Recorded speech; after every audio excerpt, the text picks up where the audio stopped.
Going on, everybody? It's your boy, the B-Ball Prophet. This is the Truth in Sports podcast. Today is February 18th, 2025, and I'm blessed to have a special guest, a good friend of mine, one up and coming trainers in Canada, my good friend Muhammad. I hope I don't say your last name wrong. Diakite. Did I say Diakite. Diakite. Yeah, okay, I was close. There we go. We ain't completely mess it up. But man, I'm blessed to have him on the podcast. Want to give him an opportunity to introduce himself to my world to all my worldwide listeners and viewers. He's a good guy who I first met. He was part of my basketball trainer mentorship program when he first was getting started, and he's come quite a long way since we started working together and is really, really doing my hair. Look at that, my hair's jacked up, but he's really doing a great thing in helping players get better in the Toronto area, man. So, with no further ado, man, introduce yourself. Tell them a little bit about yourself. Um, we'd love to hear about your basketball background as a player and kind of go from there. All right. So yeah, my name is Mahamoud Diakite.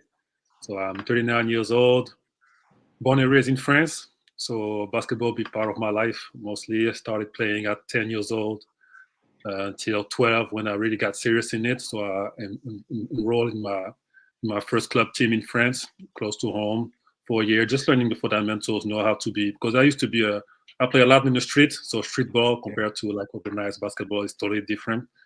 yeah. So I got to know, like the organized basketball pretty well. I had a good coach. Yeah, that's where it started. And then from there, at 16, I left home to go play like outside of of my city, like 5 hours away. Yeah. My center of formation called Elan Chalon. They have a pro team now. I think they play second division by now. I Hmm. spent 1 year, then I switched to another one like next to it, Rouen, Coral de Rouen. They have a pretty Hmm. decent team over there too until 18 when I left for the states. So I got recruited in this one prep school called Stone Ridge Prep in California, Okay. Simi Valley. It was a, we were all international players, mostly guys from Africa, Senegal, France, like myself and others. Then a couple of Americans players. So I played 1 year. After Yeah. that, got signed to a D1 team, Western Illinois University. Uh-huh. Yeah, I spent 1 year there only. Didn't go well. Didn't go well. So I wanted to transfer. And back then, it wasn't like today. When you transfer, you have to sit out for a year. And Mm. I didn't want to do that. So I went back to California to play junior college 1 year at Okay. Yeah. Antelope Valley, Antelope Okay. Valley College. And after that, I got signed to Wyoming. Okay. Yep. I ended up in Wyoming. So yeah, I traveled a lot. Yes. Yes. He was all over the place. Yeah, ended up in Wyoming and then only spent 1 year. Didn't play my senior year.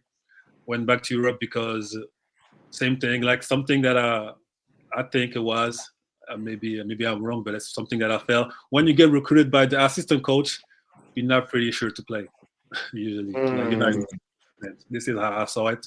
So he even promised me not to play as much as a senior. So I decided to come back home, uh, play pro. So I signed pro over there. So this was between 2009 until 2020. Basically, I was just playing in Europe, France, Germany, and the UK a little bit until 2021 when I moved to Canada. I had the opportunity to coach at this basketball facility in Quebec first, when I had Mm. like young kids, do camps, stuff like that. Also older people. Also coaching Mm. high school. Like last year, I was coaching in a high school, U15 girls team. We did pretty well. Won the regional championship. Mm. Uh, Finished second on the provincial one, and moved in Mississauga this summer, trying to reestablish myself, and Yeah. hopefully, I hope to do some great things here. Yeah. That's Yeah. real. Okay. Now, man. So yeah, it seems like you made a lot of moves.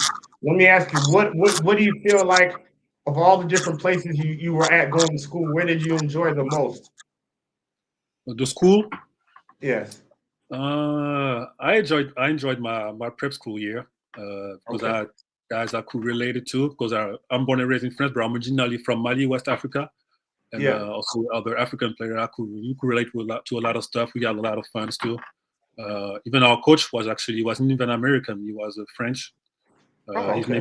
His name is Baba Karsi. At that time, he was a scout for the Houston Rockets. Okay. So yeah, he had a lot of connects. We used to have a lot of coach from different schools coming to our practice and see us play.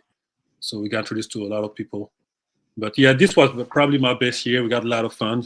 I Yeah. also got to discover also the American basketball because Right. prior to that, I knew like a little bit about it because I was watching it, and also like back in France, I used to train with a professional team at when I was 17, 18, and they Mm. had American players on the team. So I got to Right. I was able to speak with them and see, okay, how is it over there? Like I want to get there and so on. So I got a little bit of information before I moved to America. Gotcha. What American city did you like the most? Ah, I would say LA. I bet. I bet, huh? Yeah, I LA bet. is something else. Yeah, there's a lot going on. Yeah, a lot. There's a A lot lot. going on. Yes. So let me ask you, you were in France. Now would you if you had to do it all again, would you have stayed in France and try to move up their professional ranks? Mm, no, I think I will keep it the same. I will maybe change one thing. Come a year earlier to the States.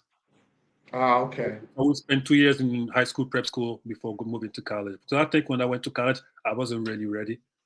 Uh, Mm, but because of my age, I could stay in longer in preps. Even though we know some histories about guys who were really older that play prep to get yeah, better offers, but we weren't yeah. like that. Okay. Yeah. Gotcha. So tell me, so after that, what was your next move basketball wise? After So after college. Yeah. okay, after college, so my move, like it Yeah. was just as I mentioned, I wanted to come back home because I also miss my family. Spending Mm, 4 years in the States was a lot, yeah. away Yeah. from home, different cultures. I enjoyed it, but sometimes home you miss home and the good Yeah. food from mommy.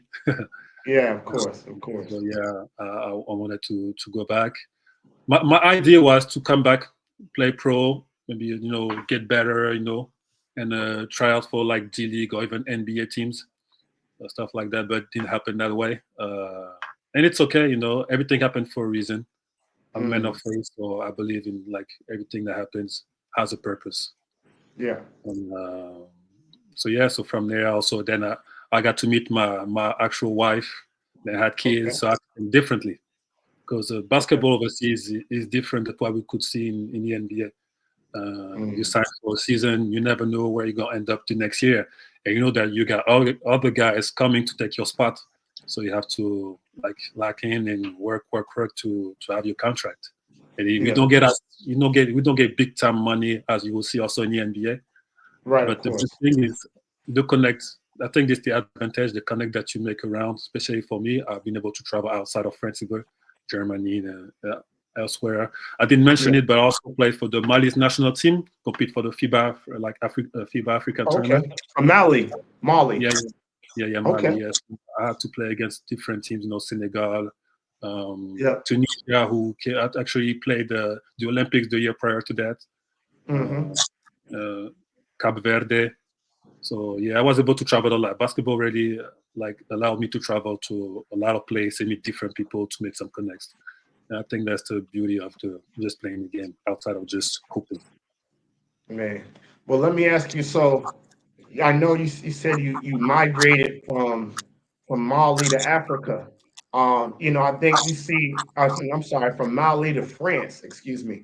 Yeah, And we saw that the two last number one NBA draft picks were from France. Obviously, Wimby, and that's uh, it. I, yeah, I can never say his name. That's it. That's his last name. What's his first name again? I forgot his first name. Uh, I know his dad. yeah, from the Atlanta Hawks, Rishanay, I believe. Riza Shea. Rizish. Okay, I got you. You make it sound so much better than me. Um, but I think people don't realize that the black players that end up in France that end up really good, most of them migrated from the west coast of Africa, and then now we see. How familiar are you with the BAL? Not so much. I have a couple of friends that played in it, so I'm still learning about it. But I think that this is really good what they are doing, trying to put awareness about the African basketball because it's a lot of talent.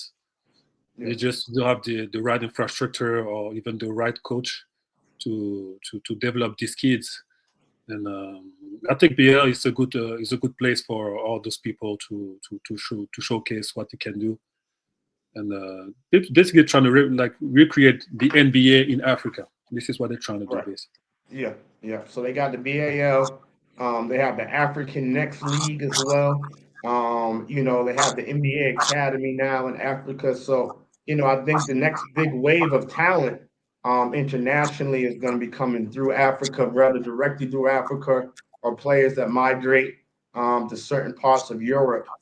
I think, the development system overseas, maybe not so much in Africa, but in Europe, including places like France, really train players to be able to play at a higher level than the American system. Being someone who's been in America, currently living in Canada and lived in Europe, what do you feel like the difference is in training? In training, um, in France, is really oriented. It's really team oriented type training. This is what we have. In America, what I saw is, which is also a good thing, uh, like they make you play with instinct type of like they they let you play like it's one-on-one oriented more than or team oriented. Because Right. for example, for myself, like I was a really good team player. I wasn't really like a type of player that would just take the ball, handle, cross, or go to the basket, score. I wasn't a big scorer. Mhm. But going to the state, I had to learn like to be more aggressive on that. Okay, just play for yourself, be type a bit selfish sometimes. Right. Right. Yeah. It's totally different than European, where they ask you not to be too selfish. You have to be sometimes, but not all the times. And Yeah. this is what also America helped me with, like becoming selfish in the game. Yeah. Yeah, I think there's a line and a balance that if you're going to be an elite player, that you have to be able to draw. Obviously, a player like Luca, who came up in the European system, he's got great vision, and he play makes, but he also can score. I think he's at about 30 points a game or close to. So it's funny in America we don't see a lot of team orientated training. Like I was in the gym today, I had two kids in the gym, and we were doing drills, skills drills. But then I would have them, do work. So we were working on different ball handling variations. Then I would have them do it live against each other, live defense, like they're trying to steal the ball, they're trying to stop you, right? Because and then on the other end of the floor was a kid. I think he plays in college, pretty good. He's a pretty good guard, real quick, but he's always in the gym by himself, and he's only working on his essentially all he can really work on by himself is like isolation, maybe some transition stuff, and pick and roll scoring. And out of those three things, the only one thing that is really of a high efficiency is the transition. But isolation is not a high efficiency play. And being a person, the ball hand on the roller is a much more efficient play, hitting the roll or the lob or whatever, or passing out the pick and roll than actually scoring. So that if you get into a situation where you need to play off of handoffs or off screens or off of cuts, which are all higher percentage efficiency, you're going to miss that from your game when you're not working out on your own. You know what I mean? It's like, it's great to be able to hit shots and nobody in the gym. Like that is the baseline, right, of training. But then you have to get outside that bubble. And I think that's where the American that's where we struggle in America is that we'll have the best isolation places, excuse me, isolation players and some Mhm. elite athletes, but don't, sometimes we don't know how to integrate that, with another four players on the court. Yeah, yeah, that's exactly that. Yeah, I think America needs to focus more on the team-oriented training. Mm. Yeah, So, yeah, like individual also like training can be good, but you have to be able to mix both. Like to work mix on the both. stuff that you don't do well, like individually, and from there transition to a team-oriented team training type. And this is what I'm trying to. This is what I'm doing actually, like on the training that I do. Like for Yeah, example, like an example last year, if I was able to have a great season with the girls I had, yeah, yeah, everything was just fundamental. Know how to move without the ball. What are you doing when the ball is on this side compared to your side, strong side versus like a weak side, like simple stuff like that. Even the fast break, like you get the ball before you start dribbling. Look up, look is in front of you. One to dribble right, maximum, leave, just pass it and finish. Like it's better than just dribbling, dribbling, dribbling. Then the right, defense gets it, and you have to now trying to find a way to score. No, play right. simple. And this is how we won. I didn't have like a talented team, but the girls were smart enough to understand what I was trying to teach, and this is why we were successful. 100%. Um, Well, since we're talking about that, we can kind of segue, and I want you to tell the viewers and listeners a little bit about what you're doing now. I know you mentioned coaching the girls. I know you mentioned training. So tell us a little bit about your coaching and training that you're doing currently now, in your transition into Toronto. So basically, right now, my type of training, what I do, I specialize in turning players into a more versatile profile. I specialize my training into like in positionless training because the way I see it, sometimes we kids tend to focus on one thing, so they will get to one team, play a certain way. Maybe they're gonna switch, and their coach, the other coach, gonna tell them to do something different, which they're not used to do. So they'll be Mm, screwed because they're not so used to play that way. So, and that's the type of player I was. I didn't really have a real position. I could play inside or outside, and this is also why I believe that helped me play for so long because I was able to adapt to any situation. And this is yeah, something that I want to teach kids. So being able to play two positions minimum. You can be a guard that played inside because you will use your guard skills inside at your advantage.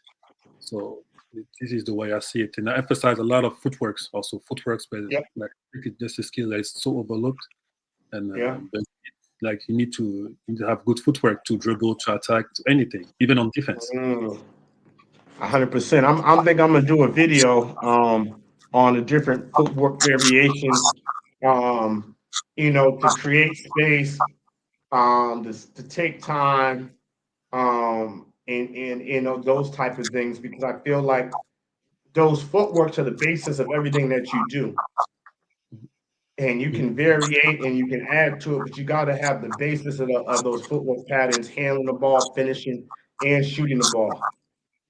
Yeah, no, for sure. And to go back into that, like even when you see like today's game in the NBA, like we don't see any more traditional position.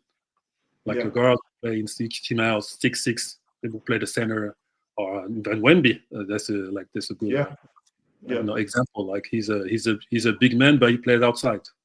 Right, So right. you have to be able to play to any position on the floor without Yeah. worrying about if you know how to do it or not. Yeah, it's a positionless game. I remember years ago, before the game became a 5-out game, and see in Europe, the game has been played 5-out for a while.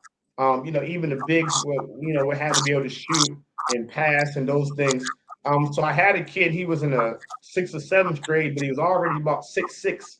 So we did a lot of perimeter skills. He ended up being 7 feet. Ended up going to play for this big Division I program, but he shot like 38% from the three for his career. So because he spent a lot of time working on playing on the perimeter. And it's I see so many kids nowadays, they have bad coaches and bad trainers who, well, if you're in the seventh or eighth grade and you're the biggest kid on the team, they want to put you in the paint. And I'm like, man, you're not giving that kid a fair chance to really succeed. Even though I trained a kid this morning, he plays for a homeschool high school team. He's a senior. He's trying to play in college, and the coach had him playing a post position, and it's like I can't even use that film to help him get recruited because no one's going to recruit a 6'4" center. Yeah, that's hard. You know what I'm saying? So it's like these, you do have to get a little. You can just play 5 out. You don't have to put anyone in the post. Like, what I'm saying? It's not mandatory that somebody plays in the post. So, I mean, it's 2025, and I don't understand how this stuff still happens. But Like, it's usually when you play 5 out, that's because you don't have like a real big man, someone that can play inside.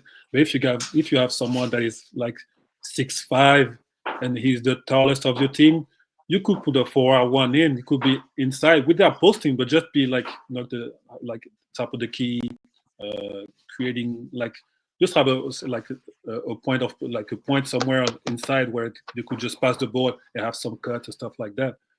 But at the end, yeah, 6'4", you play him inside, unless if he's a great defender, it gets a lot of good right. like that. Maybe you could okay, get recruited inside, but yeah, just if you use him inside, at least like outside of training, just develop him outside to make sure that he's able to also play other position. And this is exactly where I'm sure where I'm going by my training, like positionless training.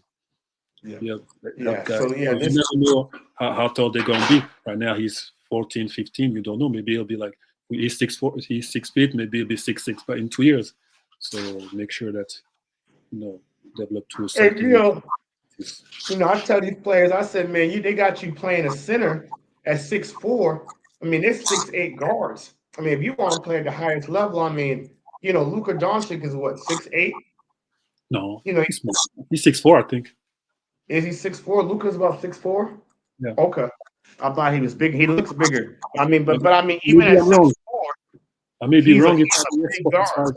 Yeah, he is 6'5", maybe. Even at let me look it up just to see. I mean, even like Shea, Shea is about 6'6". So Luka's 6'6" too. It says.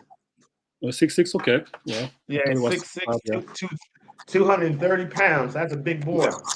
But you got to train these kids to, you don't want to handicap them or put a ceiling on their future. So, I love what you're doing with the positionless basketball. So right now, how many clients do you say you're working with in the Toronto area? Right now, 2, 3. I'm still like working on getting the awareness in the area. I start getting noticed by some people. I've talked to a lot of parents lately, so hopefully by next month I should have like a good amount of kids training with me. Okay. Yeah. Okay. And so you coach the girls team too. Tell us a little bit more about the girls program. So yeah, last year when there was the high school, so the program was we had girls coming from other sports too on my team. They wanted to play basketball because they loved it, and actually there was one of them who was really talented. She played soccer, so she didn't have a lot of experience in basketball, but she was able to move very quick. And actually, I encourage kids to play like other sport than just basketball because they'll be able to develop different type of skills. Okay. The fact that she plays soccer, she had quick feet, good feet, and she wouldn't play much at the beginning of the season. By the end of my season, she would be starting because she was a lockdown player. She would just go out to the best defender, best player who played. And the shot wasn't okay, but she was able to develop a good one by the end of the season.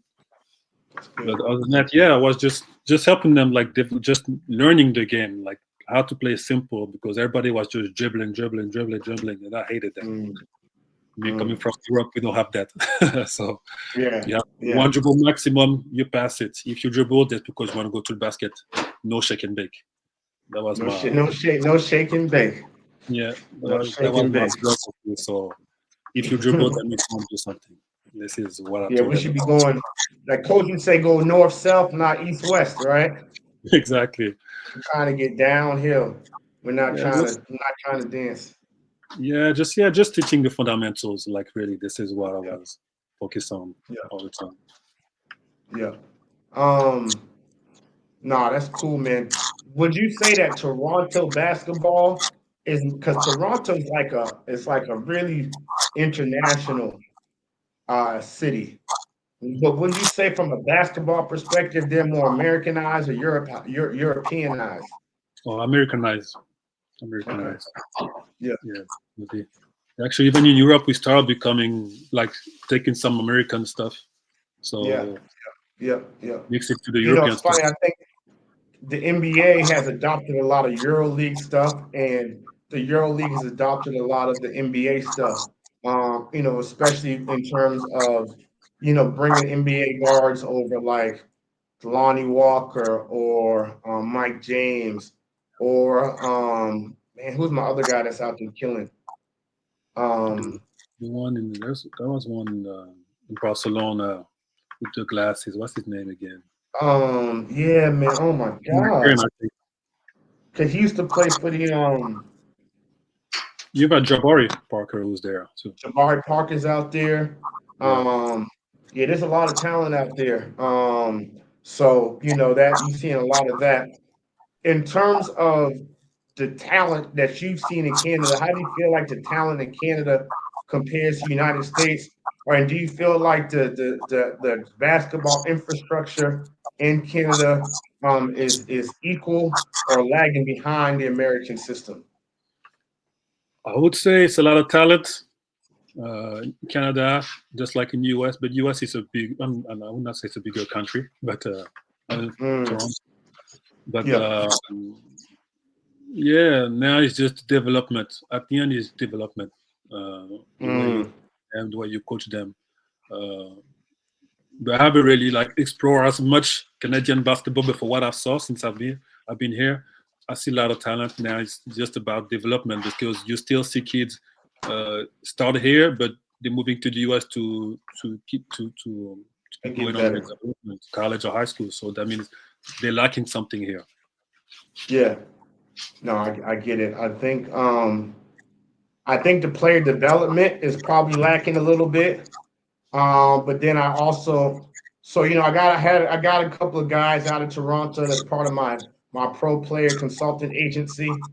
And I think the biggest thing is the university and high school infrastructure basketball wise is probably the biggest thing that I'm hearing as I'm learning that's maybe holding people back.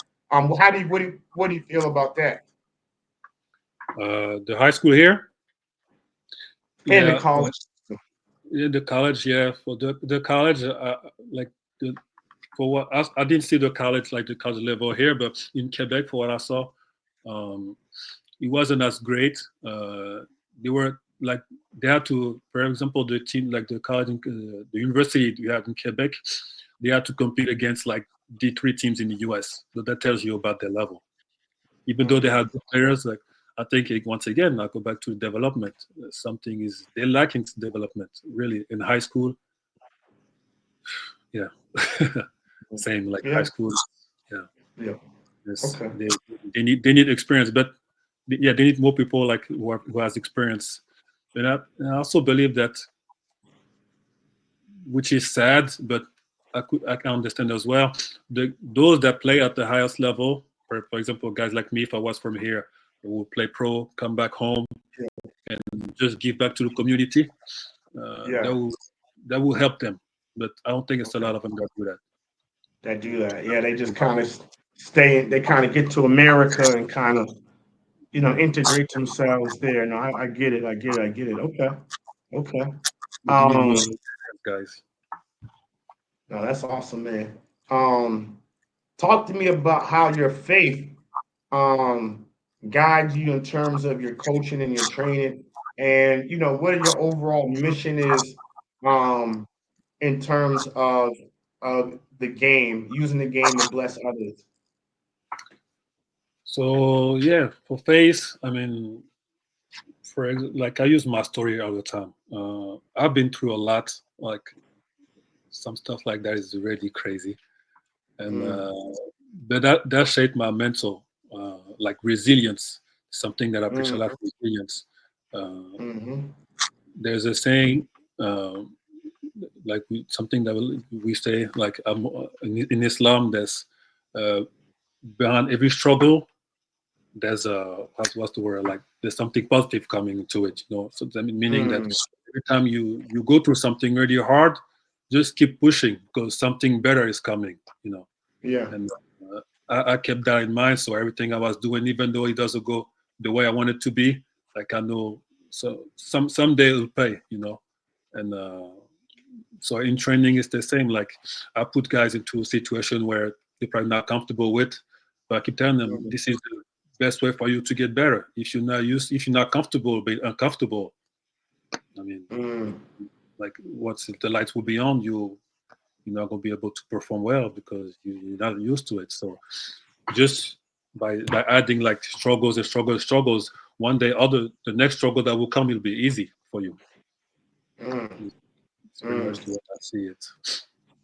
Yeah, I think when we go through things, um if you operate in faith, when you go through things, they're designed, right, to bring you to another level. But like you said, many times those things are uncomfortable. Just like if you were to stretch, right? When you stretch, when you wake up before you work out and you stretch, everything is tight. But the more that you stretch, the more flexibility that you'll have, right? Exactly. The more power that you'll have, the more opportunities that you'll have, right? Mhm. And I think the thing for my life is I had a similar life of struggles and trials and challenges, and I still have to go through struggles and challenges. But the perspective is that allowing yourself to get stretched is going to make you be able to move faster, be more explosive. To allow yourself to go through things that's uncomfortable, right? Things that you're not used to, is going to help you grow as a person, and I think it's really just all preparing you, like you said, for when the lights go on, and it's time to really shine. That you have a whole lifetime of lessons, trials and tribulations, and resiliency. Because you got to be resilient to get to the top, but you got to be resilient to stay on the top. You see what I'm saying? Yep. And we know that perseverance, right, which is another word for perseverance, um, builds character, Yep. right? And then that's what we're trying to do, really, is we're trying to build our character, what Mhm. type of people we are, and how do we move in faith. And the great thing about faith is that it starts as something unseen, but through life, um, faith becomes something that becomes apparent, because time and time again, Yeah. that faith has proven to be true. And not only does faith develop perseverance, and the perseverance develop character, um, it develops power, right? And so that no matter what you go through in life, that you have things that you can always look back on and know that you were tapped into through the power of faith to a higher power, right? A higher power, that can guide you and open doors up for you that you can't open up for yourself. And I think that's a great thing to teach through the game of basketball. Basketball is a great teacher of life, right? It's a great teacher of life. And it allows us through a game, right? That's supposed to be a fun game to learn things that help us be better husbands and fathers, employers, employees, husbands, wives, and all those things, man. So, it's a blessing to have that perspective, man. Um, man, is anything else that you want to add before we jump off here? For our viewers and our listeners. Not much. Just like if you really want to, like, if you're really looking to play at the next level, something great to basketball, just know that it won't be easy. Nothing's easy in life. Could be even outside of sport. Like you might take a job, you might not be as you thought it will be, but you have to Yeah. stick it to it because at the end, like you need to have a goal at the end. What you're trying to achieve, you know. So Mm, with basketball, if you want to make it to the next level, you know the road will be easy. You will yeah. go through some stuff that you don't like, but you have to stick to it because one day your time will shine. You know. So Yeah. uh, Man, I appreciate that message, man. Yeah, man, you just keep working, and your time will definitely shine, man. It was definitely a pleasure, to get with you. I know we have been trying to get you on the podcast for a couple of weeks, and yeah. I've been busy, and I know you got things going on. Like I said before we started the recording, definitely looking forward and trying to get up there to Toronto and work with you and work with some of the players and have you work with some of my guys that's out there. I really think that you're really one of the best, player development coaches in Canada, and becoming one of the best player development coaches in the world. Because I know that you've been all over the place. We've had the pleasure to both, work in France at the in play camp. Um, if you guys are watching, bring us back soon. Bring us back soon and play USA camp. I know we both definitely enjoyed it, and maybe we can run it back and they can bring us back next summer together. But we'll see. So if y'all watching this, this is what we asking y'all, man. But yeah, man, I just want to again just thank you for your time. Thank you for jumping on. Thank you for sharing your experience and your love for the game, and your passion for the game to bless others, man. We'll stay connected, man. We'll get this uploaded this afternoon. It'll be uploaded on YouTube. We'll break down some clips, put that on Instagram, and also now the Truth of Sports podcast. This will be my first announcement on this, but we're now glad to announce we're now on iTunes and Spotify. So that is a blessing to continue to grow and get more people listening to our podcast, man. So again, thanks everybody for joining us this week. We will continue to bring you basketball from all over the world, man. We did Canada, we got a podcast in Italy, we did a podcast with a young lady, I believe in Britain. Um, Man, I know I'm forgetting something too. I know we did a podcast in another country so far. I can't remember off the top of my head. But we're doing the game is global. It's a global game.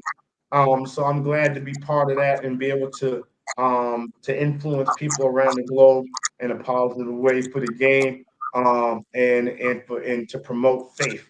Because that's the biggest thing, man. So thank you, Coach. Bless you, man. Thank you. If you tell the viewers how they can find you on social media. Yeah, you can find me on Instagram. So the name is Coach Mood. Easy to find. You see my picture, so it will be easy to recognize. And also on Facebook, Mood Basketball. And yeah, whatever, just add me, DM me if you have any question or so on. I'll be more than happy to reply to you guys. Please make sure y'all reach out. Make sure y'all follow this man. Check out his content, man. And again, thanks for joining us today. Thanks for watching this episode of Truth in Sports Podcast. I love you. Stay blessed. Keep the faith. Keep believing. Peace out. Thank you. Thank you. Appreciate it, man. You got it.